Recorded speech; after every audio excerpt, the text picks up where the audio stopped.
गुरुवे गौरचन्द्राय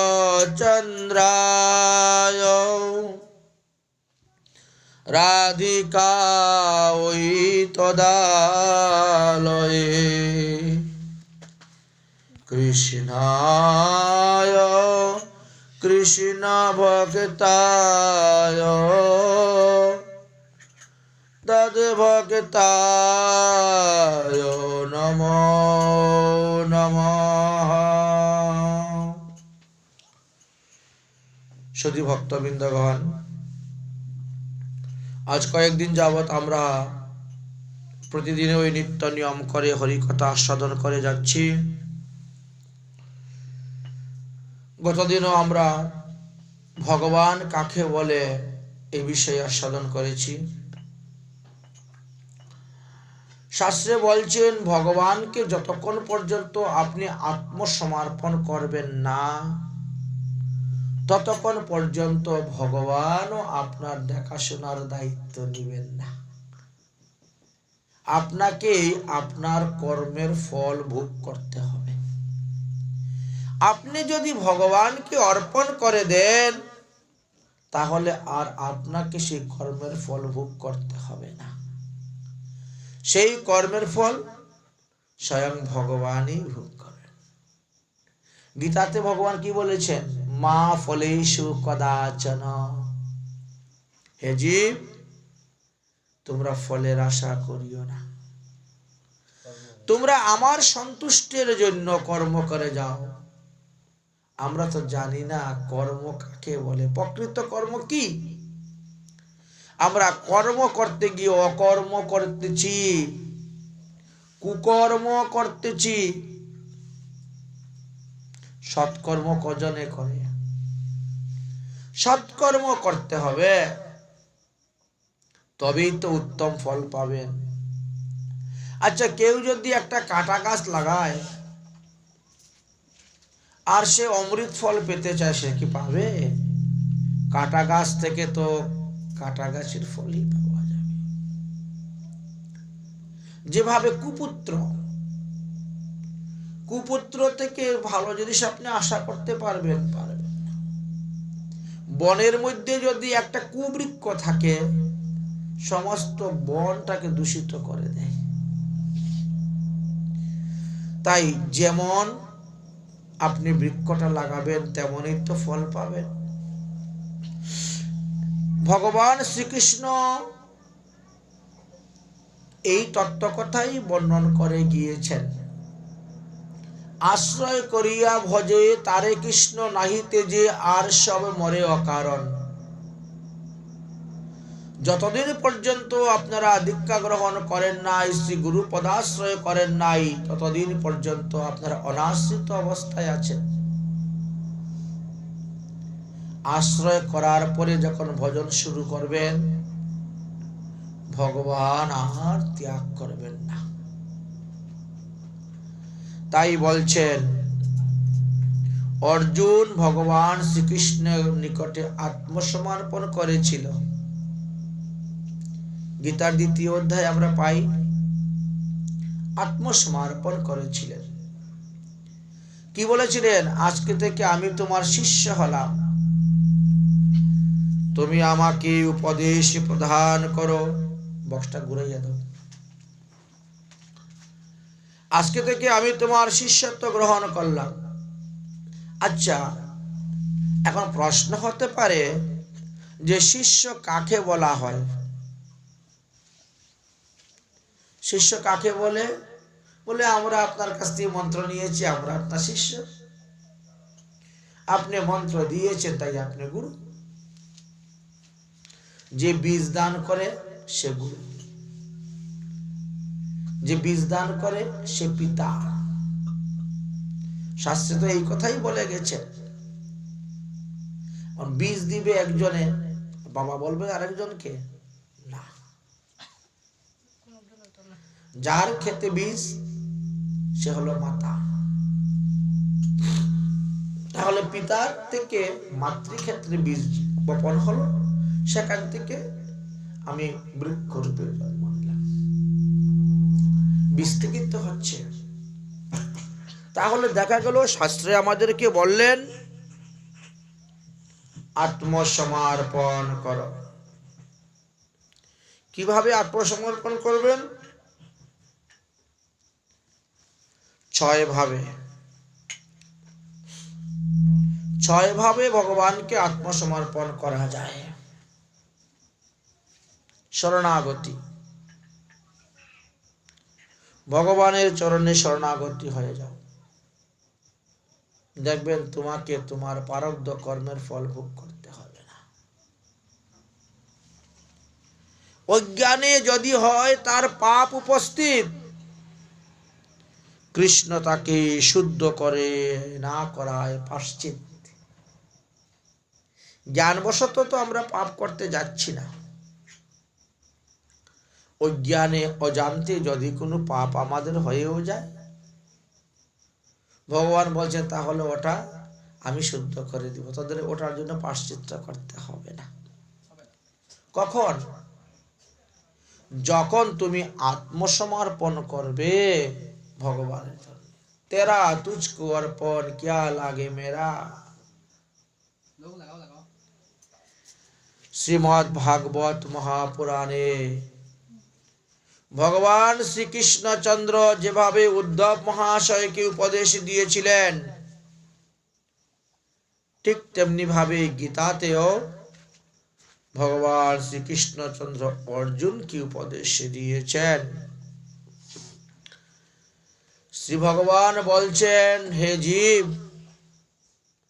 তোমরা যা কিছু করবে শাস্ত্রের সিদ্ধান্ত বজায় রেখে করবে। মন গড়া কিছু করতে যাবে না, অশাস্ত্রীয় কিছু করতে যাবে না। যারা শাস্ত্র বিধি ত্যাগ করে কোনো কাজ করে, সেই কাজের দ্বারা কখনো সেই সুফল লাভ করতে পারবে না। শাস্ত্র বিধি লঙ্ঘন করলে ইহজগতেও শান্তি পাবে না, সুখ পাবে না, পরযুগে পরজন্মেও সুখ পাবে না, শান্তি পাবে না। আমরা আমাদের কর্মফলের কারণে আমরা এই গাছপালা, পশু পাখি, কীট পতঙ্গে যে কতবার জন্ম হয়েছি তা বলা বাহুল্য। শাস্ত্রে বলছেন 84 লক্ষ যোনি ভ্রমণ করার পর একবার এই মনুষ্য জন্ম পাওয়া গিয়েছে। নরতনু ভজনের মূল। পৃথিবীতে কোটি কোটি প্রাণী আছে, লক্ষ লক্ষ প্রজাতি আছে, কিন্তু ভগবান ভজন কয়জনে করে? কজন ভগবানের চরণে শরণাপন্ন হয়? কজন বা কৃষ্ণের সঙ্গে সম্বন্ধ স্থাপন করে ভজন করে যাচ্ছে? সংসারে যেমন আমাদের সম্বন্ধ আছে, ইনি বাবা, ইনি মা, ইনি কাকা, ইনি জ্যাঠা, ইনি দাদু, ইনি মামা, ইনি পিসা। তো যার সঙ্গে যেরকম সম্বন্ধ আমরা তার সঙ্গে তেমনি ব্যবহার করি, তাকে তেমনি ভাবেই ভালোবাসি এবং তাকে সেইভাবেই সেবা করি। মা বাবাকে গুরুজন রূপে আমরা দেখি, তাদের সেবা করি। মা বাবা আমাদেরকে বাৎসল্য প্রেমে সেবা করেন। আমার সন্তান, আমার ছেলে, আমার মেয়ে, বাৎসল্য ভাব, আদর করবেন, সেবা করেন। যারা আমাদের সমবয়সী তারা আমাদের সখা, সৈক্যভাবে সেবা করতেছেন। কাঁধে চড়ায়, কাঁধে চড়ে, নে ভাই এটা খা, নে বন্ধু ওটা খাও, এটা ভালো লাগতেছে, এটা মিষ্টি আছে। তাহলে আমরা দেখতে পাচ্ছি এইভাবে।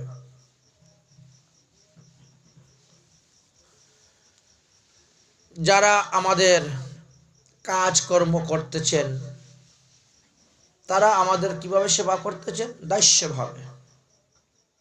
ইনি আমার মালিক, ইনি আমার মালিক, ইনি আমার প্রভু, ইনি আমাকে বেতন দিচ্ছে, আমাকে টাকা দিচ্ছে, এখানে কাজ করে নিয়ে আমি আমার সংসার প্রতিপালন করতেছি, দাস্যভাবে সেবা করছি। তারপরে স্বামী স্ত্রীর মধ্যে যে সেবাটা, সেটা হলো মধুর ভাবের সেবা। তাহলে মানুষ তো আমরা সবাই, তাহলে আমাদের ভাবটা কিসের উপরে নির্ভর করছে? সম্বন্ধের উপরে।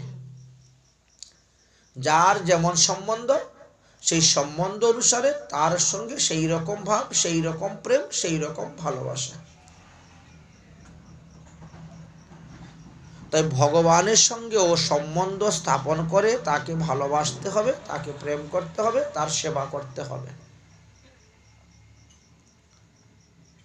ভগবান শ্রীকৃষ্ণর সঙ্গে আমরা যে জীব, আমাদের একটা সম্বন্ধ তো আছেই, সেটা জন্মসূত্রে সম্বন্ধ আছে।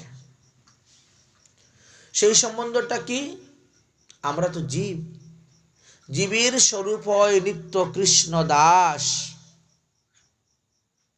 আমরা ভগবানের দাস। ভগবান হলেন আমাদের প্রভু। তমেব পিতা চ মাতা তমেব তমেব বন্ধু চ সখা তমেব। দেখেছ? তুমি আমার মা, তুমি আমার বাবা, তুমি আমার বন্ধু, তুমি আমার সখা, তুমি আমার সবকিছু। সবকিছু হওয়া সত্ত্বেও তাকে ভজনের কতগুলা পদ্ধতি আছে, প্রণালী আছে। সর্বশ্রেষ্ঠ ভজন হলো গোপীভাবে মঞ্জুরি স্বরূপে শ্রীকৃষ্ণকে ভজন করা।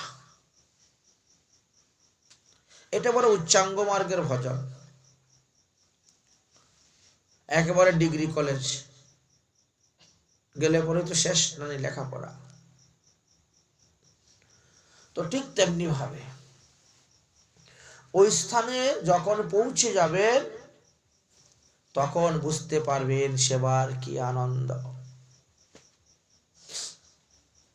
ভগবানের সেবা পূজা আমরা দুই ভাবে করতে পারি। একটা হলো বাহ্যিক দেহে, অর্থাৎ সাধক দেহ, আর একটি হলো সিদ্ধ দেহ। আমাদের দেহটাকে 4 ভাগে ভাগ করেছেন: স্থূল, পর্বত, সাধক, সিদ্ধি। তাহলে সাধক দেখে এবং সিদ্ধ দেখে, দুই দেখে আমরা ভজন করব।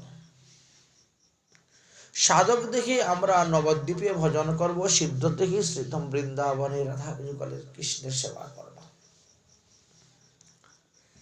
তাই ভগবানের সঙ্গে সম্বন্ধটা স্থাপন করে দিবে কে?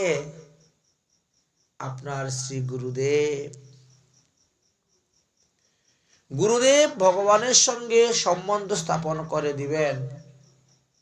সম্বন্ধ, অভিধেয়, প্রয়োজন, এই 3টি তত্ত্বর বিষয়ে আলোচনা করতে গিয়ে জীব গোস্বামী 6খানি গ্রন্থ লিখেছেন।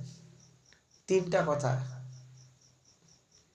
শ্রীমদ্ ভাগবত মহাপুরাণের যে 18,000 শ্লোক, এই 3টার উপরই দাঁড়িয়ে আছে: সম্বন্ধ, অভিধেয়, প্রয়োজন। তাহলে সম্বন্ধ কার সঙ্গে করব? কৃষ্ণের সঙ্গে। অভিধেয়,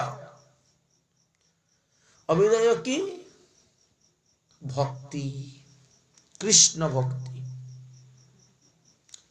কেন কৃষ্ণ ভক্তি করব? কেন কৃষ্ণের সঙ্গে সম্বন্ধ করব? প্রয়োজন, আমাদের কি প্রয়োজন? কৃষ্ণকে ভালোবাসা আর কৃষ্ণ সেবা করা। বলে প্রেম। প্রেমকে বলা হয়েছে প্রয়োজন তত্ত্ব। কেন? প্রেমের একটা প্রয়োজন কেন? বলে বিনা প্রেম সে নাহি মিলে নন্দলালা। নন্দলালাকে যদি পেতে চাও, তাহলে তাকে এই যে 4 প্রকার প্রেমের কথা বললাম, তার মধ্যে একটা প্রেম আপনাকে করতে হয়: শান্ত, না হলে দাস্য, না হলে বাৎসল্য, না হয় মধুর, না হয় সখ্য, এইভাবে। তো শ্রীধাম বৃন্দাবনে শান্ত রসের কোনো ভক্ত নাই ব্রজে, এই জন্য 4টা বললাম। তাহলে দাস্য, সখ্য, বাৎসল্য মধুর। আমরা যদিও দাস্যভাবে ভগবানের ভজন করে যাচ্ছি, সেই দাস্য ভাবের মধ্যে একটি মঞ্জুরি ভাব স্বরূপ আছে, যেটা একাদশ ভাবযুক্ত, তোমাদেরকে দেওয়া হবে। সেখানে তোমাদের নাম পরিবর্তন হয়ে যাবে, গোত্র পরিবর্তন হয়ে যাবে, বয়সের পরিবর্তন, শরীরের বর্ণের পরিবর্তন, কাপড় চোপড় বেশভূষার পরিবর্তন। তোমরা শ্রীধাম বৃন্দাবনের কোন কুঞ্জেতে বেশ বাস করে ভগবানের কি সেবা করবে, এটি একটা দেহ দেওয়া হয়, সিদ্ধ দেহ। সাধনে ভাবিবে যাহা, সিদ্ধ দেহে পাবে তাহা। যেরকম সাধন করার সময় ভাববেন, তুমি সেইভাবেই পাবে। তোমরা দেখেছো কুমারী পোকার ঘর? কোথায় দেখেছো? ঘরে বাঁধে, ওই যে কাঠের মধ্যে, জানলার মধ্যে, দরজার মধ্যে, চৌকির মধ্যে। আচ্ছা, এখন কুমারী কাকে বলে গো? যে মেয়ের এখনো ঋতু হয় নাই, তাকে তো কুমারী বলা হয়। আচ্ছা, ঋতু না হলে তো সন্তান উৎপাদন করার তার শক্তি দেহের মধ্যে উৎপন্ন হয় না। ঋতু হওয়ার পরেই তো তার সন্তান উৎপাদন, সন্তান ধারণ করার ক্ষমতাটা আসবে। তাহলে এত কুমারী পোকা পাই কেমন করে আমরা? ও তো কুমারী, ওর তো সন্তান হয় না, তাহলে আমরা কেমন করে পাই বলতে পারবা? এত কুমারী পোকা দেখা যায় কেমন করে? দেখো, প্রত্যেকেই সন্তানের জন্য লালায়িত থাকে। সে তো সারা জীবন কুমারী, লালায়িত থাকে। তো সে কি করে? প্রথমে মাটি দিয়ে ঘর তৈরি করে, ঘর তৈরি করে অন্যের ছোট ছোট বাচ্চাগুলাকে ধরে নিয়ে আসে, ডিমগুলাকে নিয়ে চলে আসে চুরি করে।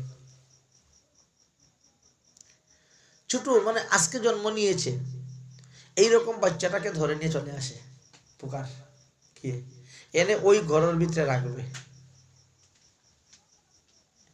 বুঝেছেন? ওই ঘরের ভিতরে রাখবে, রেখে ওই মাটি দিয়ে মুখ বন্ধ করে দিবে, যাতে ও বেরিয়ে যেতে না পারে। তারপরে কি করবে?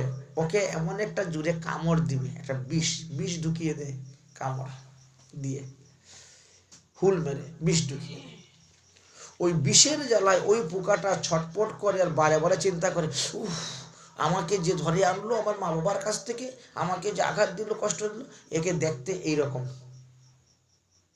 তার চোখ দুটো এরকম, তার মাথার চুলগুলা এরকম, তার শরীরের বর্ণগুলা এরকম, তার পাখাগুলো এরকম ছিল, তার পাগুলা এরকম ছিল, চিন্তা করে।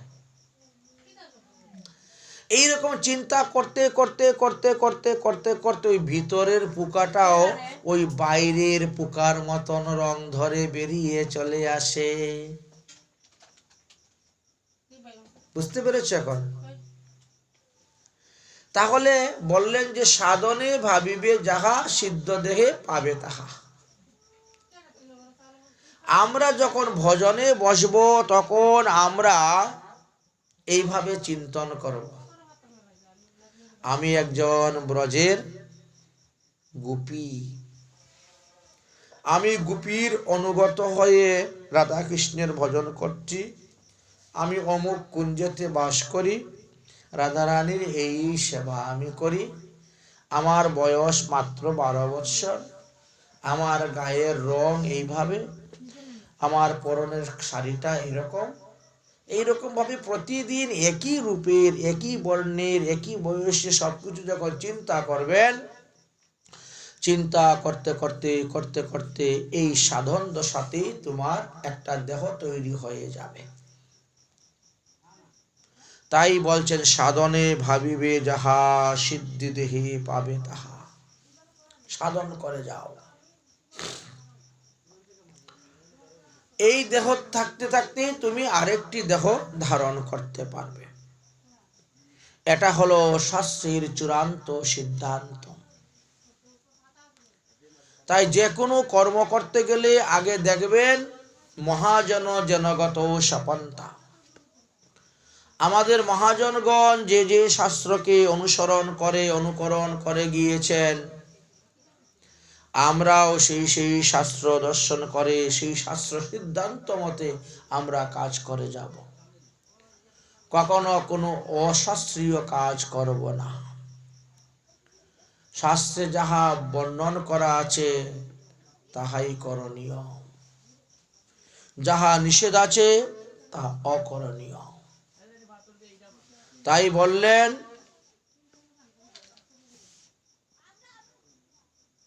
প্রতিকূলস্য বিবর্জিতা, অনুকূলস্য সংকল্প প্রতিকূলস্য বিবর্জিতা। ভজনের যেটা অনুকূল সেটা আমরা গ্রহণ করব, আমরা করব। ভজনের যেটা প্রতিকূল, যা করলে পরে ভজন বৃদ্ধি হবে না, ভক্তি বৃদ্ধি হবে না, ধ্বংস হয়ে যাবে, নাশ হয়ে যাবে, বিনাশ হয়ে যাবে, সেটা আমাদেরকে ত্যাগ করতে হবে। এর জন্য আমাদের কি করতে হবে? সাধুমুখে হরিকথা শ্রবণ করতে হবে, আমাদেরকে সৎসঙ্গ করতে হবে। সৎসঙ্গ করে সাধুমুখে হরিকথা যখন শ্রবণ করবেন, তখন বুঝতে পারবেন যে কি কি কর্ম ভক্তির অন্তর্ভুক্ত আর কি কি কর্মগুলা ভক্তির বহির্মুখ। যে সমস্ত কর্ম করলে পরে ভক্তিটা নাশ হয়ে যাবে, সেই সমস্ত কর্ম করার দরকার নেই। দেখো, আমরা যদি এত এত জন্ম পশু পাখি কীটপতঙ্গ পেয়ে থাকি, তাহলে প্রতিটা জন্মেই তো আমরা বিষয় ভোগ করেছি। একজন মানুষ যতটা বিষয় ভোগ করে আনন্দ পায়, একটা পশু ততটাই বিষয় ভোগ করে আনন্দ পায়। একজন দেবতা ততটাই তার বিষয় ভোগ করে আনন্দ পায়। উদাহরণস্বরূপ বললেন, মনে করে দেবরাজ ইন্দ্র অমৃত পান করে তৃপ্তি হয়। আমরা মানুষ, আমরা ভাত খেয়ে অন্ন প্রসাদ খেয়ে তৃপ্তি হই। আবার যারা গরু ছাগল তারা ঘাস খেয়ে তৃপ্তি করে। আবার যে শূকর, সে বিষটা খেয়ে তৃপ্তি হয়। তৃপ্তিটা কিন্তু সবারই সমান, ঠিক কি না? তৃপ্তিটা কিন্তু সবারই সমান। খাওয়া দাওয়ার যেটা আনন্দ, ওটা দেবরাজ ইন্দ্র অমৃত খেয়ে যে আনন্দ পেয়েছে, একটা শূকর বিষটা খেয়ে তার কাছে সেই আনন্দ। ডেইনের নর্দমায় পড়ে থাকে, কোনো পার্থক্য নেই। দেবরাজ ইন্দ্র অপ্সরা আদিদেরকে ভোগ করে যে আনন্দ পাচ্ছেন, একটা শূকরীকে ভোগ করে সেই আনন্দই পাচ্ছে। তাহলে আহার, নিদ্রা, মিথুন,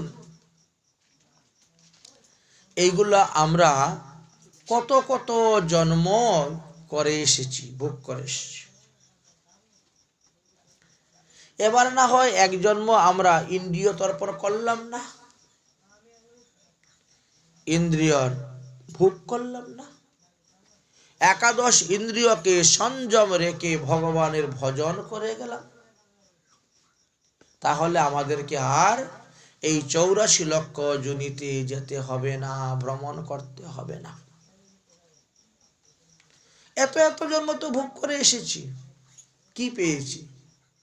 কিছুই নেই, কিছুই নেই, মনের ভ্রম। মহারাজ যযাতি তিনি 5টি পুত্র সন্তানের পিতা হলেন, দেবযানী আর সৌমিষ্ঠা, বুঝেছেন?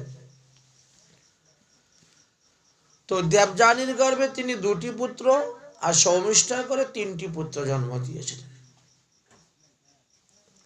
5টি পুত্র জন্ম দেওয়ার পরও তিনার ভোগ বাসনা নিবৃত্তি হয়নি। যাই হোক, শ্বশুর মশাইয়ের অভিশাপ হওয়ার কারণে তিনি জ্বরগ্রস্ত হয়ে গেছিলেন, রোগগ্রস্ত হয়েছিলেন। শ্বশুর মশাইকে বললেন, আমি এইভাবে রোগগ্রস্ত হলে আমি আপনার মেয়ের মনোবাসনা পূর্ণ করব কেমন করে? আমারই রোগ মুক্ত করুন।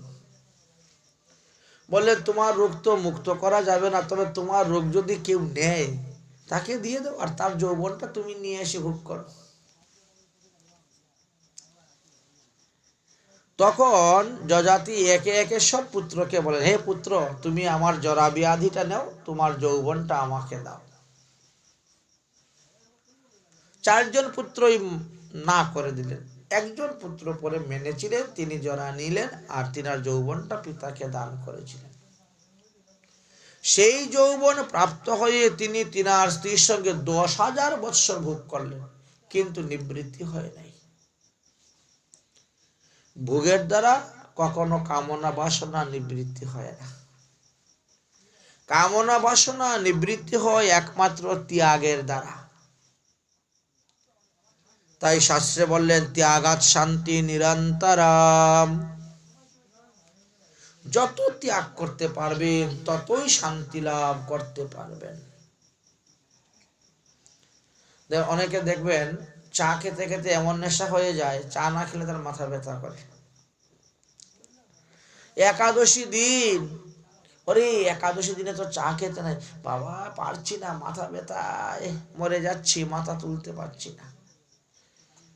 সন্ধ্যা হতে না হতেই ঘুমিয়ে পড়ছে, কেন না মাথা ব্যথা করছে। কি তাহলে কেমন করে? বলে চা খেলেই ভালো হয়ে যায়, এখন একাদশী দিন তো আজকে তো চা খেতে পারছি না, এই জন্য মাথা ব্যথা। পরের দিন সকালে ঘুমের থেকে উঠেই কারণ করেই সঙ্গে সঙ্গে চা খেয়ে নিচ্ছে, উপায় নেই, না হলে মাথা ব্যথায় সারছে না। তো এইরকম কিছু কিছু লোক বিভিন্ন ভাবে নেশাগ্রস্ত আছে।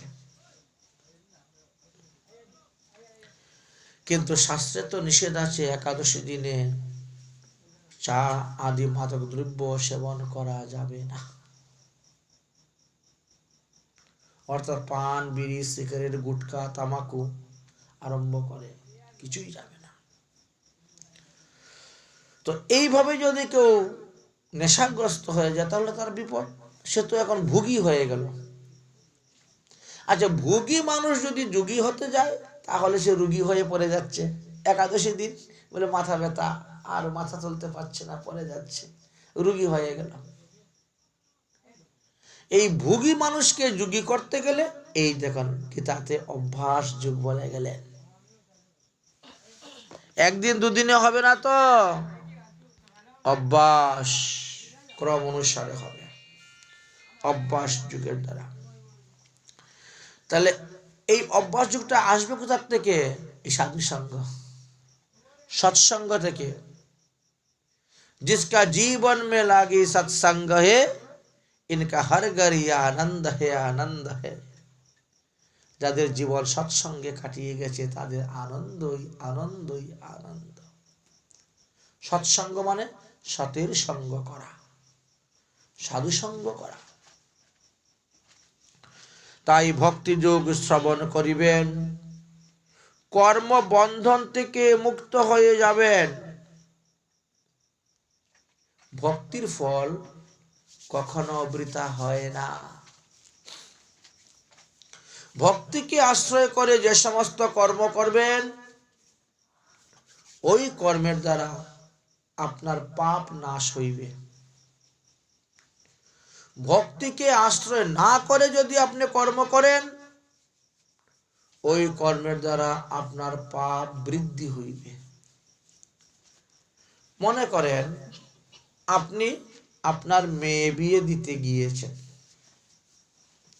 মেয়ে বিয়ে দিতে গিয়ে যদি আপনি ভক্তিকে আশ্রয় করে মেয়ে বিয়ে দেন, তাহলে আপনি বলবেন, দেখেন আমার বাড়িতে যত বরযাত্রী আসবেন, আত্মীয় স্বজন আসবেন, সবাইকে আমি প্রসাদ সেবন করাবো। ভক্তিকে আশ্রয় করলেন, আমি প্রসাদ সেবন করাবো, আপনারা সবাই প্রসাদ পাবেন আমার বাড়ি মেয়ে বিয়েতে। এখন হয়তো আপনার সমাজ বলছে, তোর বাড়ি আমরা নিরামিষ খেতে যাবো নাকি রে, আমরা যাব না। এরকমও তো কিছু কিছু আছে গ্রামের মায় মুরব্বীরা বা অন্যরা, এরকম আছে কিছু কিছু। তখন কি হলো, না না আমার মেয়ে বিয়ে দিতে গেলে তোমাকে এখন দুটা খাসি আনতে হবে, 50 কেজি ইলিশ মাছ আনতে হবে, এই আনতে হবে, সেই আনতে হবে, এটা করতে হবে, সেটা করতে হবে। আচ্ছা, এখন মেয়ে বিবাহ অনুষ্ঠান আপনি করতে গিয়ে আপনি দুটা খাসি এতগুলো মাছ আনলেন, এই যে খাসিটা যে হত্যা হইল, এই যে পাঠাটাকে বলি দেওয়া হলো, এতে তোমার পাপ হলো না?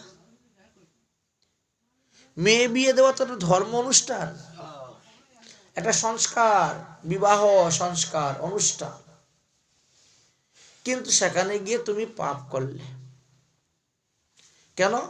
10 জনকে খাওয়ানোর জন্য, 10-এর কথা রক্ষা করতে গিয়ে। কিন্তু এই 10 জন কিন্তু তোমার পাপের ভাগ নিবে না। ওই পাটার শরীরে যতগুলো লোম আছে তত 1000 বছর তোমাকেই কুম্ভিপাক নরকে বাস করতে হবে। কি লাভ হলো ভক্তিকে আশ্রয় না করে করে? মানলাম আপনি 200 জন, 400 জন, 500 জনকে আপনি অন্নদান করেছেন, আপনার মেয়ে বিয়ে উপলক্ষে 3 দিন ধরে আপনি খুব খাওয়াচ্ছেন, অন্নদান করেছেন, কিন্তু সেই অন্নটা তো ভগবত প্রসাদী অন্ন নয়। সেই দ্রব্যটা তো ভগবানকে নিবেদিত দ্রব্য নয়, ভগবানের অনিবেদিত দ্রব্য ভক্ষণের পাপে তারাও পাপী হলো, আর তুমিও পাপী হলে। তোমার পাপ তোমাকেই ভোগ করতে হচ্ছে। এই জন্য বলছেন ভক্তি যোগ আশ্রয় করো। গীতাতে 12 অধ্যায়ে ভক্তি যুগের কথা বর্ণন করে গিয়েছেন। ভক্তি বড় দামি বস্তু, এই জন্য ভক্তিকে মধ্যখানে রেখে দিয়েছেন। আগে পিছে জ্ঞানের কথা, কর্মের কথা, যুগের কথা বলে গেছেন, ভক্তিকে মধ্যখানে রেখেছেন। কেন? ওটা তো দামি বস্তু। কেউ যদি ভগবানের কাছে মুক্তি চায়, দিয়ে দেন মুক্তি, কিন্তু ভক্তি চাইলে এত সহজে দেন না, তাকে পরীক্ষা করেন, তারপরে ভক্তি দেন। যে করে আমার আশ, তার করি সর্বনাশ। তবুও যদি করে আশ, তারে খাওয়াই বনের ঘাস। তারপরে যদি করে আশ, তবে করি আমার দাসের দাস। এত সহজে ভগবান কাউকে দাস করে না। এই যে ভগবানের দাস হওয়া সবথেকে বড় পদবী। এই যে চক্রবর্তী, ভট্টাচার্য, ব্যানার্জি, চ্যাটার্জি, গোসাই, গোস্বামী, এদের চাইতে বড় পদবী হলো ভগবানের দাস হওয়া। অল্প ভাগ্যে নামানীয় দাস হেন নাম, এই দাস সেই দাস নয়। বর্তমান জগতে যাদের টাইটেল দাস আছে, পাল, দাস, নাগ, ধূপা, নাপিত, কামার, কর্মকার, তেল্যকার, কৈবর্ত, নমশূদ্র, আছে না? তো এই দাস সেই দাস নয়।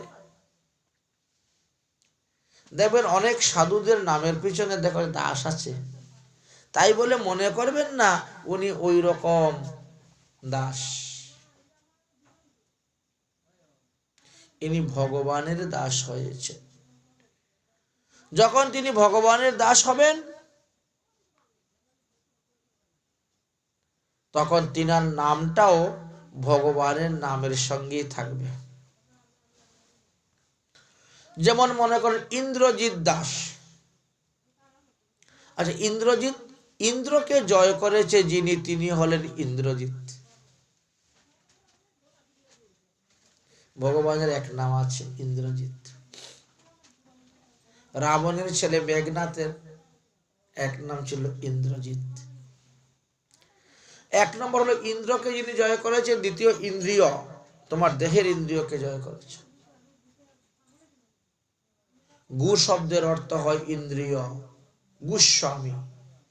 এই 10টা ইন্দ্রিয়কে যিনি নিজের বশে আনতে পেরেছেন তিনি গোস্বামী। সাধুদেরকে কেন গোস্বামী বলা হয়? এই কারণে তারা তাদের 5টা জ্ঞানেন্দ্রিয়, 5টা কর্মেন্দ্রিয় আর মন 11টাকে নিজের বশে এনেছে, তাই তারা গোস্বামী। আপনার রঘুনাথ দাস গোস্বামীর নাম শুনেছেন? তিনি কিন্তু জন্মসূত্রে গোস্বামী সন্তান নয়,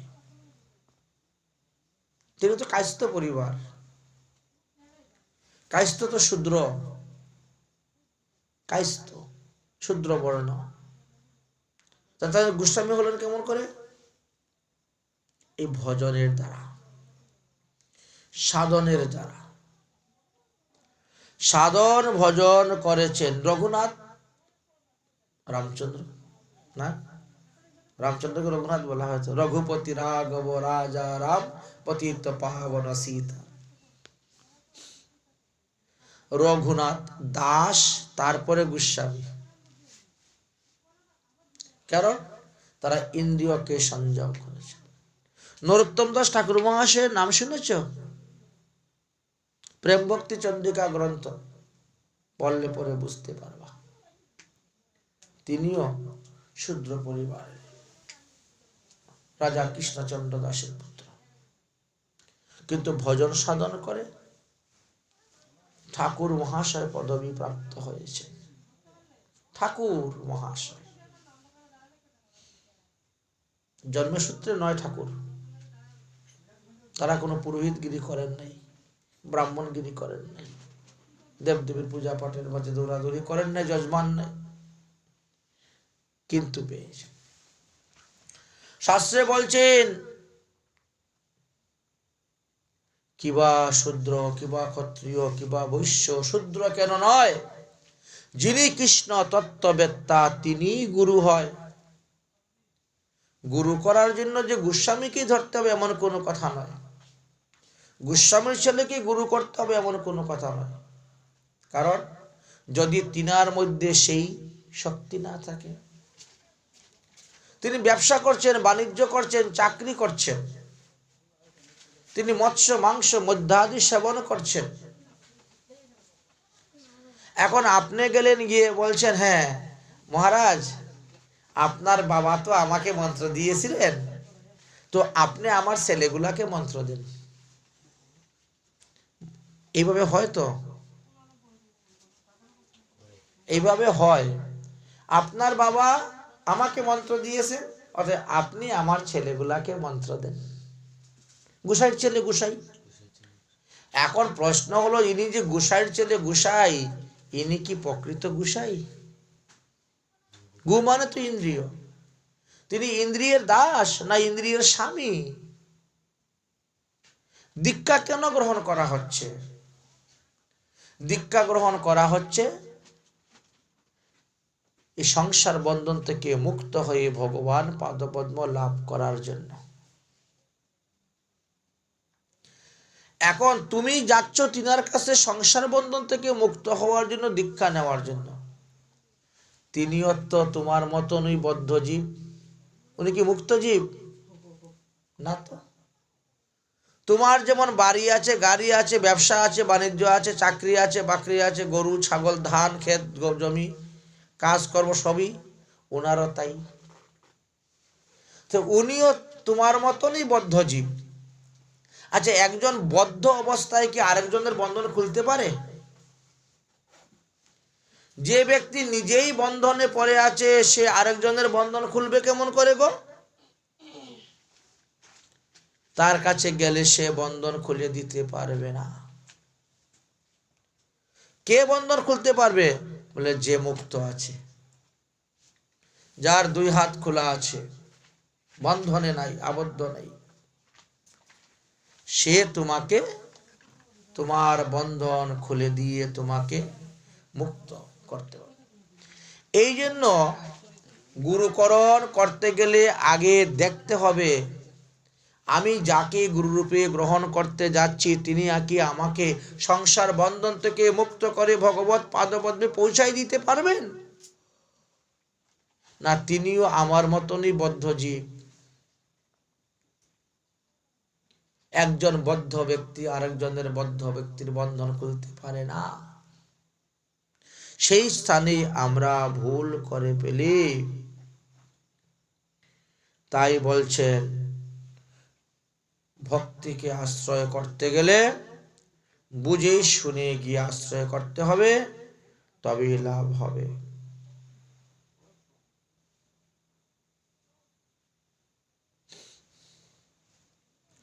মানুষ সংসারের সুখ প্রাপ্তির জন্য তারা পরম পিতা ভগবানকে ভুলে গিয়ে দেব দেবীর পূজা নিয়ে ব্যস্ত আছে।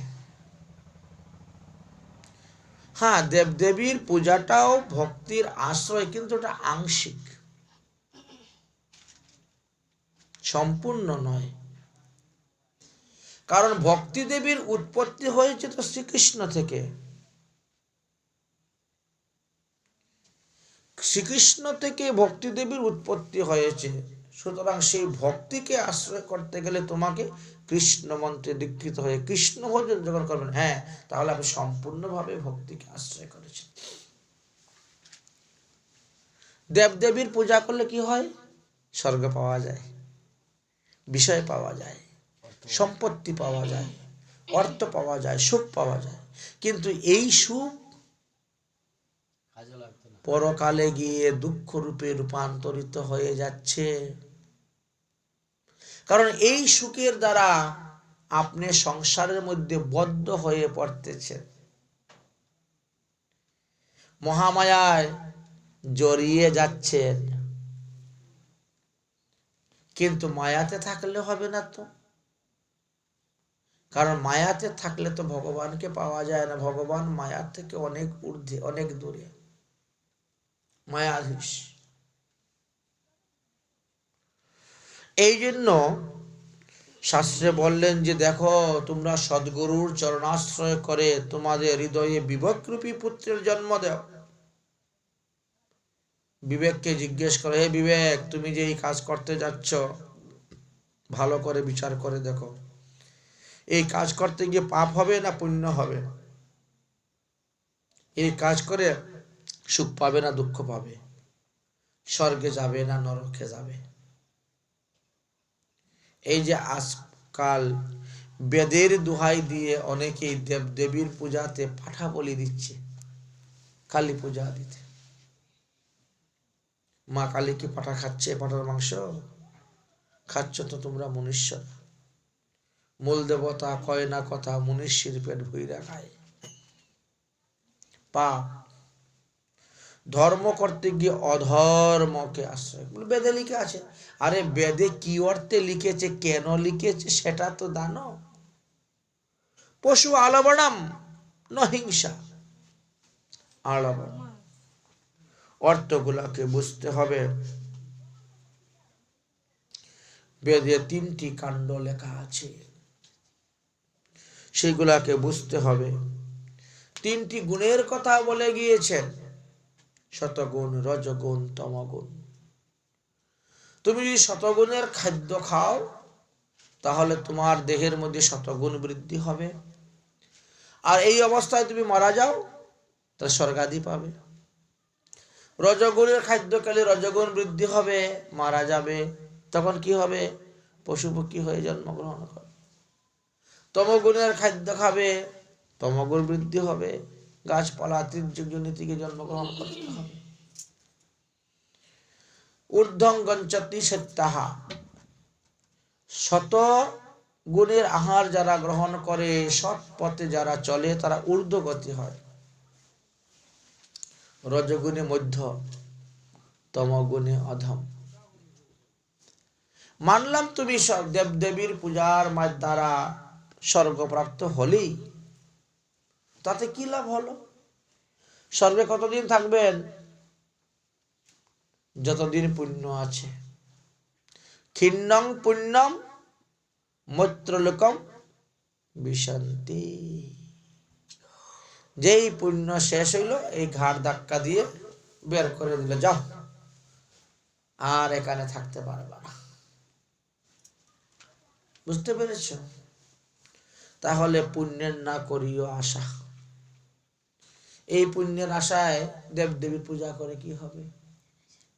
এমন কর্ম করতে হবে যে কর্মের দ্বারা তোমাকে আর পৃথিবীতে এসে এই 84 লক্ষ যোনি ভ্রমণ করতে না হয়। এই যে 84 লক্ষ যোনি ভ্রমণ করতেছ, কেউ বুকে হাত দিয়ে বলতে পারবে যে আমি মানুষ আনন্দে আছি, আমি সর্বসুখে সুখী? কেউ বলতে পারবে না। দিন রাত 24 ঘন্টা তিতাব জ্বালায় জ্বলতেছ,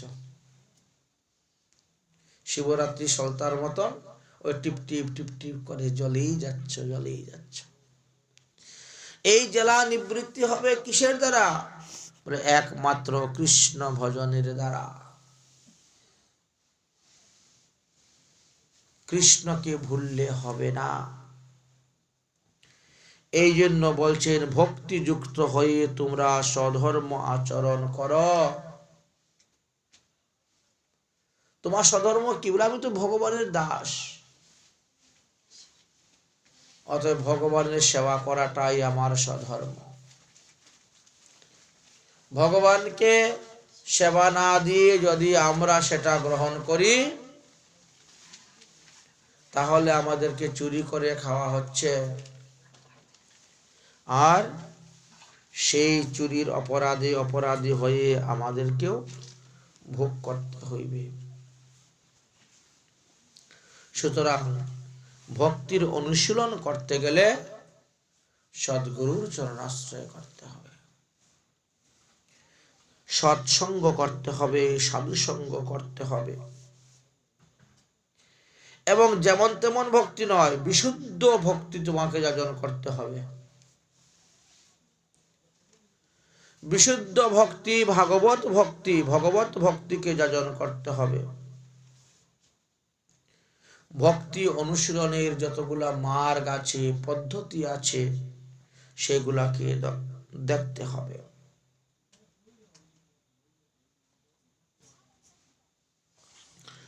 এবং যারা ভক্তিকে আশ্রয় করে আছেন তাদের কাছে যেতে হবে, তাদের মুখ থেকে হরিকথা শ্রবণ করতে হবে। ইন্দ্রিয়কে কখনো বিশ্বাস করতে যাবেন না। ইন্দ্রিয় বড়ই বলবান, বিদ্যাংশং অপি কর্ষতি। বড় বড় বিদ্বানদেরকেও টলিয়ে ফেলে দেয়। এই জন্য ইন্দ্রিয়কে বিশ্বাস করা যায় না। সাবধান বলে গেলেন, এটা গীতাতেও বলে গেছেন যে ইন্দ্রিয় বড় বলবান, বিবেক সম্পূর্ণ ব্যক্তি মনকেও হরণ করে নেয়। বড় বলবান ইন্দ্রিয়। যারা ইন্দ্রিয়কে বশ করতে পারে নাই, তাদের বুদ্ধি নাশ হয়ে যায়, সময় মতো বুদ্ধিটা কাজ করে না, তখনই সে একটা কুকর্ম করে ফেলে। ইন্দ্রিয় বশ করলে পরেই ভগবত ভক্তির দ্বারা ভগবানকে লাভ করা যায়। 5টি জ্ঞানেন্দ্রিয়, 5টি কর্মেন্দ্রিয় আর 1টি মন। এই একাদশ ইন্দ্রিয়কে যখন বশ করতে পারবেন, তখনই ভক্তির দ্বারা আপনি ভগবানকে লাভ করতে পারবেন। জিহ্বার লালসায় মানুষ, জিহ্বার লালসায় তো মাছ মাংস খায়। একটি মাছের মধ্যে কতটা শক্তি, একটা মাংসের মধ্যে কতটা শক্তি, তার থেকে অনেক বেশি শক্তি দুধের মধ্যে আছে, ঘিয়ের মধ্যে আছে। খায় তো জিহ্বার লালসায়। বিবাহ করলো, বিবাহ করা সত্ত্বেও বিবাহিত স্ত্রীকে ত্যাগ করে আবার অন্য পরস্ত্রীতে যায়।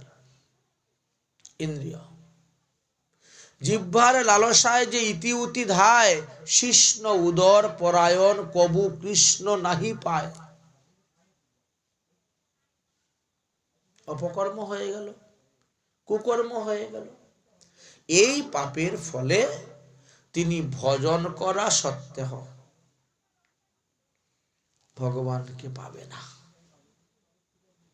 এই জন্য জিহ্বার লালসা ত্যাগ করতে হবে, ইন্দ্রিয়কে সংযম করতে হবে।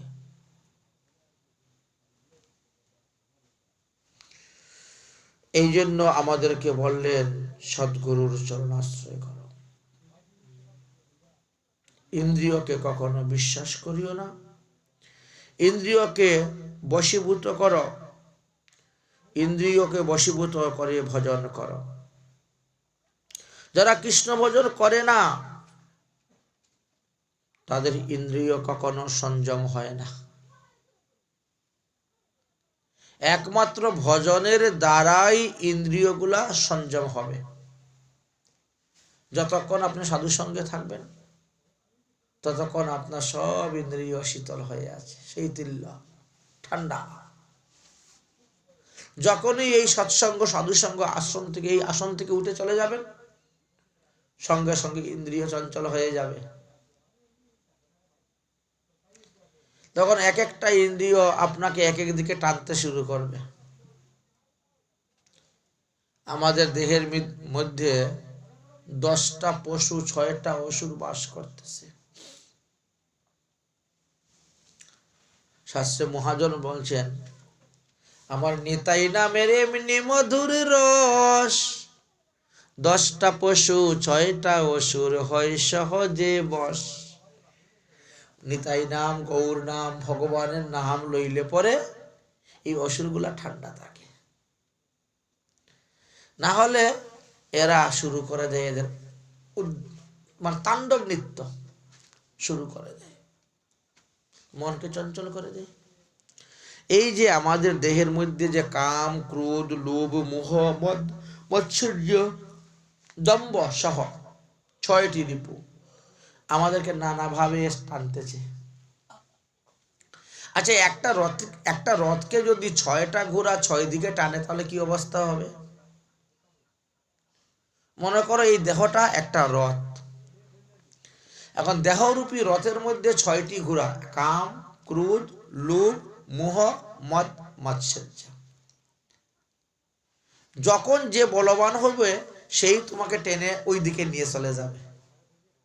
সবটা তো একসঙ্গে বলবান হয় না। এইগুলা খাদ্যের উপর নির্ভর করে, আহারের উপর নির্ভর করে, সঙ্গের উপর নির্ভর করে।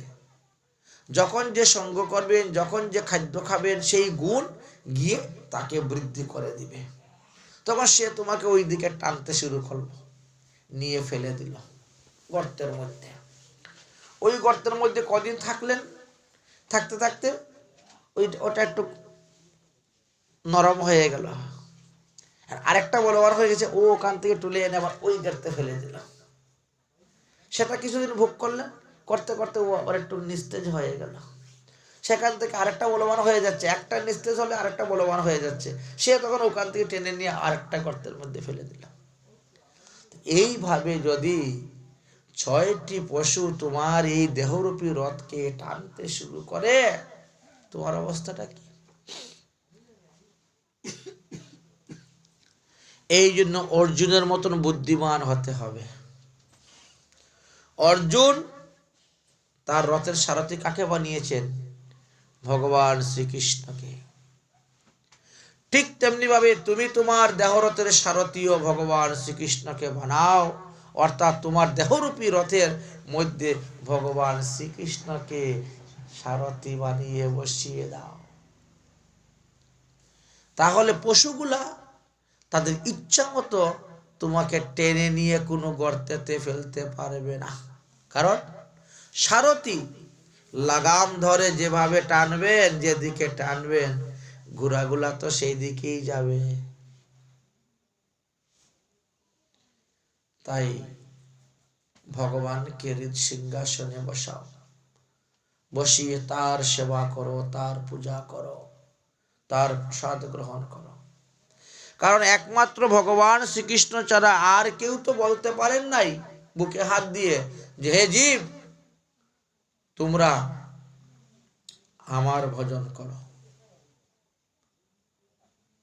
তোমরা যদি অন্যান্য দেবদেবীর ভজন না করো, অন্যান্য ধর্মগুলাকে পালন না করো, তাতে যদি তোমাদের পাপ হয়, তোমাদের সেই পাপ আমি গ্রহণ করব।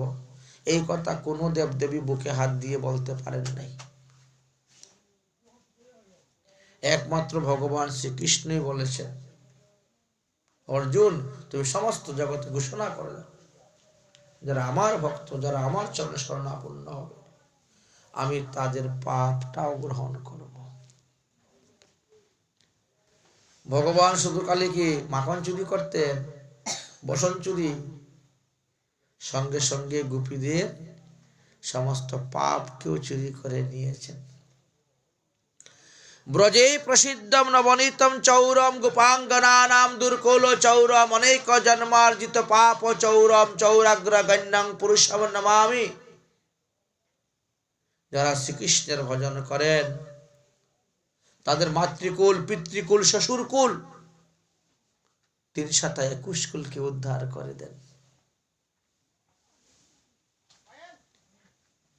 কৃষ্ণ ভজনের এতই দাম। তাই ইন্দ্রিয়কে বশীভূত কর, এই রসনা, জিহ্বা, এক একটি 5টি জ্ঞান ইন্দ্রিয়, 5টি কর্মেন্দ্রিয়, 10টাকে বশীভূত করার চেষ্টা করো। ইন্দ্রিয়কে বশীভূত করে ভগবানের ভজন কর, তবেই ভগবানকে পাবে। তাই প্রতিকূল বায়ু যেমন নৌকাকে অস্থির করে তুলে, ঠিক তেমনি ভাবে অসংযত ইন্দ্রিয়গণ যাদের আছে তাদের মন বুদ্ধিকেও অস্থির করে তোলে। এই মন বুদ্ধিকে স্থির করতে গেলে কৃষ্ণ ভজন করতে হবে। শুধু কৃষ্ণ ভজন নয়, তৎসঙ্গে গুরুচরণ পদাশ্রিত।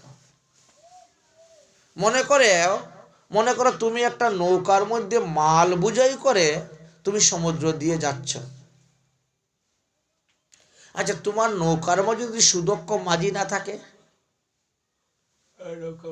সমুদ্রের মধ্যে তো উতাল পাতাল ঢেউ আসে, তো সেই উতাল পাতাল ঢেউ থেকে নৌকাটাকে রক্ষা করবে কে?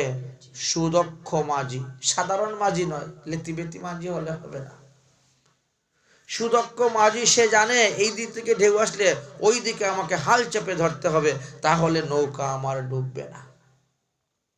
তো তোমরাও তো সংসার রূপী সমুদ্র দিয়ে এই দেহরূপী নৌকার মধ্যে মাল বুঝাই করে যাচ্ছ ভবসিন্ধু পার হওয়ার জন্য। তো ভবসিন্ধু যে পার হবে, ওই ভবসিন্ধুর পার হওয়ার জন্য যাচ্ছ, যে এই নৌকার মাঝিকে সুদক্ষ মাঝি ধরেছ। সুদক্ষ মাঝি মানে সদ্গুরুদেব। গুরুদেব হলেন এই ভব রোগের ঔষধ, ধন্বন্তরী। তিনি হলেন এই ভব সমুদ্রের থেকে রক্ষা করার মাঝি, কর্ণধর। অতএব তোমারই দেহরূপী নৌকার মধ্যে গুরুরূপী কর্ণধরকে বসাও, তবেই তোমার এই দেহরূপী নৌকা আর সংসাররূপী সমুদ্রের মধ্যে ডুববে না। সে ভবসিন্ধুর পরপারে চলে যাবে, অর্থাৎ আর পুনরূপী জননম, পুনরূপী মরণম, পুনরূপী মাতৃজঠরে শয়নম, এই কাজ আর হবে না। তোমার ভবরোগ বিনাশ হয়ে গেল। এই জন্য তো বললেন, তাতে গুরু ভজে করে কৃষ্ণের, তাতে গুরু ভজে করে কৃষ্ণের সেবন, মায়াজাল ছুটে পাবে কৃষ্ণের চরণ। তাই গুরুকে ভজতে হবে। ভজ দাতু সেবায়াম। কিভাবে গুরুদেবকে ভজবেন? সেবার দ্বারা। গুরু সেবা 2 প্রকার, একটি হলো পরিচর্যারূপী সেবা, একটা হলো প্রসঙ্গরূপী সেবা। এই 2 সেবার দ্বারাই আমরা শাস্ত্রে বলছেন না, কৃষ্ণ রুষ্ট হইলেও গুরু রাখিবারে পারে, কিন্তু গুরু রুষ্ট হইলে কৃষ্ণ রাখিবারে না রে। দেবরাজ ইন্দ্র এমন এক অপরাধ করলেন যে তিনার গুরুদেব বৃহস্পতি রাগ করে বাড়ির থেকে চলে গেলেন। রক্ষা করতে পারলেন না ভগবান বিষ্ণু। অসুররা এসে স্বর্গরাজ্য দখল করে নিল, দেবতাদেরকে মেরে পিটে স্বর্গ থেকে ভাগিয়ে দিল। দেবতারা তখন নিরাশ্রিত হয়ে পৃথিবীতে ছদ্মবেশে বাস করতে লাগলেন।